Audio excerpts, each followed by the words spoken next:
UP के तथाकथित रसूखिये ने फर्जी तरीके से बना डाली दूसरी आवासीय सोसाइटी। कई मामलों में हुए खुलासे, इसलिए मीडिया को मिल गया मानहानि का नोटिस। एक परिसर में खड़ी कर डाली 2 सोसाइटी। ऑडिट के नाम पर उप निबंधक को ठेंगा। षड्यंत्र कर अध्यक्ष और सचिव को किया बाहर। सोसाइटी का हिसाब मांगो तो चरम पर अभद्रता, और खबर छापो तो मानहानि का मुकदमा। नैनीताल के समीप कैची धाम मंदिर के पास गुरु कृपा सोसाइटी में हुए विवाद के बाद यहां रह रहे लोगों ने उत्तराखंड सरकार से भू कानून व्यवस्था को जल्द से जल्द लागू करने की मांग की है।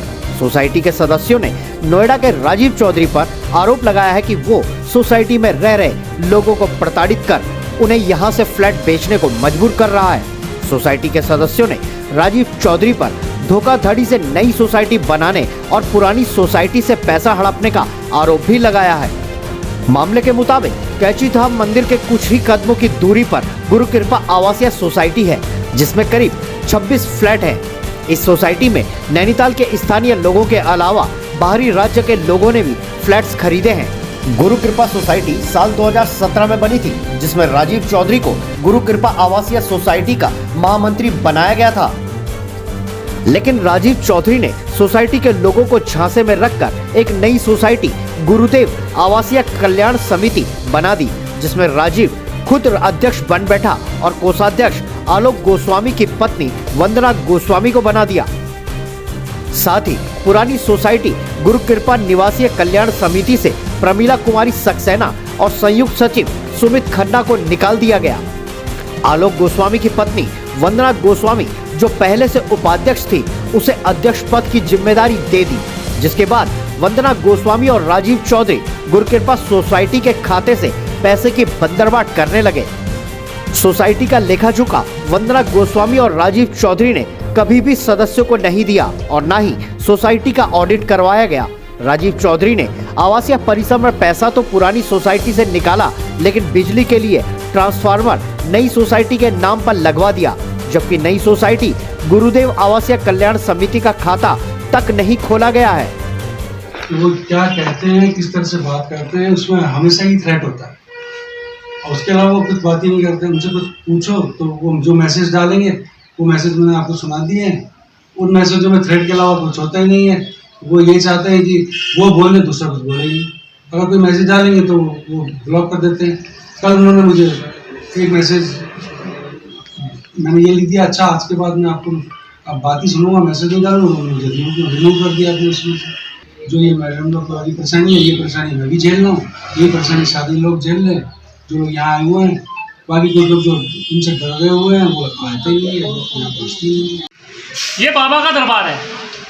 बाबा के दरबार में आदमी आके बाबा की आस्था करता है। ये वो शख्स है, यहाँ पे शराबें चल रही हैं, ये यंगस्टर्स को दे देता है कमरे, और कमरे इसके रिलेटिव्स ही होते हैं वो लोग, और रिलेटिव्स आके यहाँ पर यंगस्टर्स से आप समझ ही सकते हैं क्या स्थितियां होती होंगी। यहाँ पे शराबें चल रही हैं, आदमी क्या करेगा बताइए। एक परिवार है, वो परिवार यहाँ पर रह सकता है? मेरी भारत सरकार से डिमांड है कि यहाँ मंदिर के सामने इस तरीके की अप्रिय घटना का इंतजार कर रही है सरकार। यहाँ पे हर हाल में भू कानून आना चाहिए और इस तरीके के लोगों के ऊपर प्रतिबंध लगना ही चाहिए। हम लोगों ने जन सूचना के माध्यम से ये सूचना पाई कि क्या गुरुदेव निवासी कल्याण समिति रजिस्टर्ड है, तो उन्होंने अभी हमें 2 दिन पहले सूचना दी है कि गुरुदेव निवासी कल्याण समिति रजिस्टर्ड कर दी गई है और उसके ये पदाधिकारी है, जिसकी लिस्ट हमारे पास है, वो हम आपको दे सकते हैं। वो समिति ना तो अपना अकाउंट मेंटेन कर रही है, हमारे अकाउंट से उन्होंने लगभग 14 लाख रुपया निकाल लिया और निकाल करके राजीव चौधरी और आशुतोष पंत ने वो खर्च कर लिया है, जिसका हिसाब वो उन्होंने आज तक नहीं दिया है। जबकि प्रोविजन हमारी रजिस्टर्ड बॉडी में ये है कि सीए से प्रतिवर्ष का ऑडिट कराया जाए, वो ऑडिट भी नहीं कराया गया है। किसी को हिसाब नहीं दिया गया है, आज दिन तक किसी के पास कोई हिसाब उसका नहीं है। चौधरी ये चाहते हैं कि हम लोग यहाँ से फ्लैट बेच करके चले जाएं और हम लोग यहाँ ना रहें और वो इन सारे फ्लैटों पर अपना कब्जा कर ले, अपने लोगों को ये औने पौने दामों में बिकवा दें। हमारा पानी काट दिया जाता है, बिजली काट दी जाती है और हमको चौकीदार जो रखा, जिसका वेतन हम लोगों ने दिया है, उससे मना कर दिया जाता है कि आप गेट का ताला नहीं खोलेंगे। अपना बिजली का कनेक्शन लिया है और सीसीटीवी कैमरे भी लगाए हैं, जिससे कि हमारी जान माल की सुरक्षा बनी है। हम लोग कभी कभी आते हैं, हमारे जो बड़े सदस्य हैं उनके फ्लैट हैं यहाँ, वो लोग भी कभी कभी आते हैं, उनको इससे हमेशा खतरा बना रहता है। हमारे एक सदस्य फ्लैट ओनर के ऊपर इन्होंने कई तरह के मुकदमे लिखवाए जो सब झूठे पाए गए। आज इन्होंने एक मीटिंग बुलाई थी, लेकिन वो बचते हैं सामने आने से, हिसाब देने से बचते हैं। कोई हिसाब नहीं दिया है और पैसे का गबन किया है उन्होंने।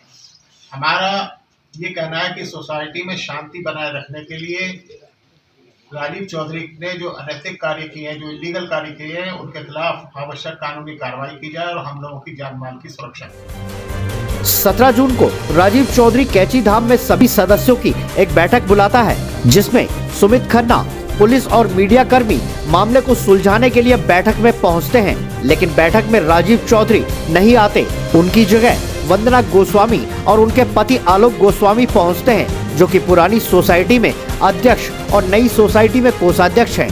जिसके बाद सभी सदस्य पुलिस और मीडिया की मौजूदगी में उनके सोसाइटी की समस्याओं को लेकर सवाल पूछने लगते हैं, जिस पर वो बिना जवाब दिए अपने फ्लैट में चले जाते हैं। बैठक में सोसाइटी के सदस्यों द्वारा पुलिस, मीडिया और मानवाधिकार उपाध्यक्ष के सामने सवाल पूछने पर राजीव चौधरी एक नया दांव चलता है, जिसमें वो सभी को गुंडा और असामाजिक तत्व बताकर उत्तराखंड सीएम, कैबिनेट मंत्री सुबोध उनियाल को ट्वीट कर कार्रवाई करने के लिए बोलता है।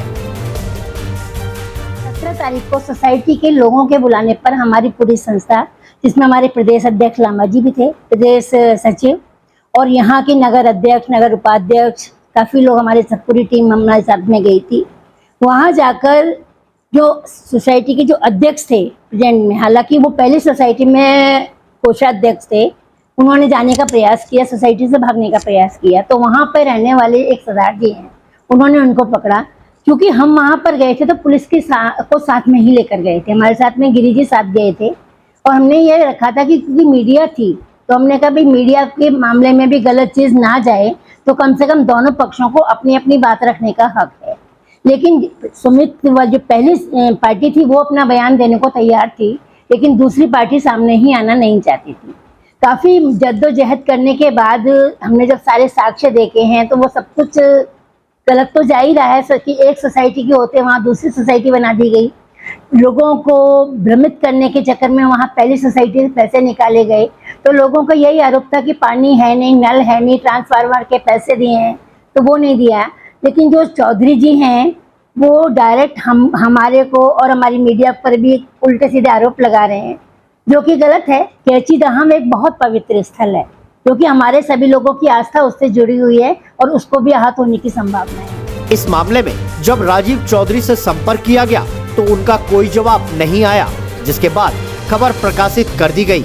एक दिन बाद राजीव चौधरी ने आवाज इंडिया के संपादक से बात की और अपना पक्ष रखते हुए बताया कि सुमित खन्ना और अन्य जिन्हें भी बाहर किया गया है, इन लोगों ने सोसाइटी का बकाया नहीं दिया है और पैसा न देना पड़े और सुविधाएं फ्री में मिलती रहे, इसके लिए ये लोग मेरे विरुद्ध झूठे और अनगढ़ आरोप लगा रहे हैं। उन्होंने ये भी कहा कि उन पर कभी भी धारा 506 लगी ही नहीं। लेकिन जब राजीव चौधरी से दस्तावेज मांगे गए तो उन्होंने एक सोसाइटी का रजिस्टर और 2 रिकॉर्डिंग भेज दी, जिनका तथ्यों से कोई लेना देना ही नहीं। और उसके बाद खबर को हटवाने के लिए दबाव बनवाते रहे। जब और अंत में संपादक ने खबर हटाने से मना कर दिया तो वहीं संपादक सुनील मेहता और पत्रकार कंचन वर्मा को मानहानि का नोटिस बनवाकर अपने सोसाइटी के व्हाट्सएप ग्रुप में पोस्ट कर दिया। आवाज इंडिया ने इस मामले के सभी दस्तावेजों का अध्ययन किया है और तथाकथित शूटर से भी संपर्क किया और उसने बताया कि राजीव चौधरी के कहने पर उसने सुमित खन्ना को फोन किया था। इस पूरे मामले में जांच होनी बेहद जरूरी है। कई सारे सवाल हैं जिनका जवाब सोसाइटी के अध्यक्ष और महासचिव नहीं दे पा रहे हैं। सोसाइटी के सभी सदस्यों और फ्लैट मालिकों ने उप निबंधक कार्यालय हल्द्वानी और स्थानीय पुलिस के साथ एसएसपी को भी इस मामले में कई बार शिकायत की है, लेकिन पुलिस के द्वारा अभी तक कोई भी संतोषजनक कार्रवाई नहीं की गई। बहरहाल उप निबंधक कार्यालय हल्द्वानी से गुरु कृपा सोसाइटी के अध्यक्ष और सचिव को 15 दिनों का समय देते हुए कारण बताओ नोटिस जारी कर दिया गया है। ब्यूरो रिपोर्ट, आवाज 24/7।